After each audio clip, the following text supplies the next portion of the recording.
হযরত মা আয়েশা বলেন, বিশ্ববাসী শুনো, আকাশের একটা সূর্য আছে, আমার একটা সূর্য আছে।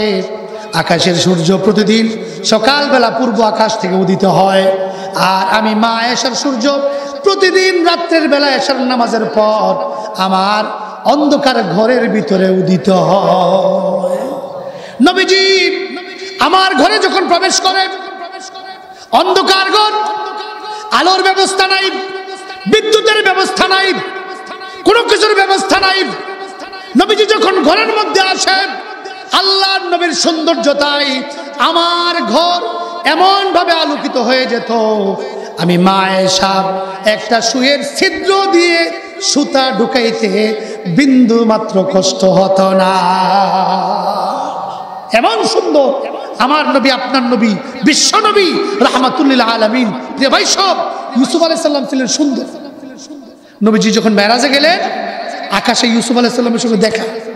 নবীজি এসে বলতেছেন, গোটা দুনিয়ার সমস্ত সৌন্দর্যতা যদি একত্রিত করে এটাকে দুই ভাগে ভাগ করা হয়, এক ভাগ সৌন্দর্যতা আল্লাহ পাক দিয়েছিলেন ইউসুফ আলাইহিস সালামকে। সুবহানাল্লাহ।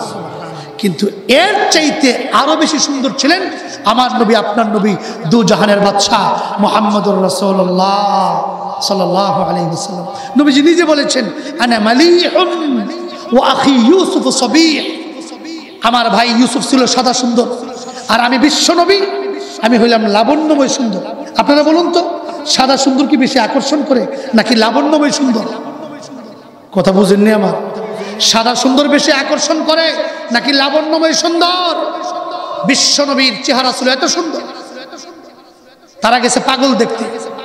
নবীজি কাবার পাশে বসা, নবীজির চেহারা দেখে প্রথম ধাপে বুঝতে পারছে না, এত সুন্দর চেহারা লোক কোনদিন পাগল হতে পারে? আরো জোরে বলেন, পারে?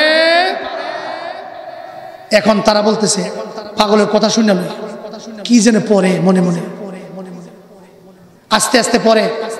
এখন গেছে কান লাগাইয়া পড়া শুনতে।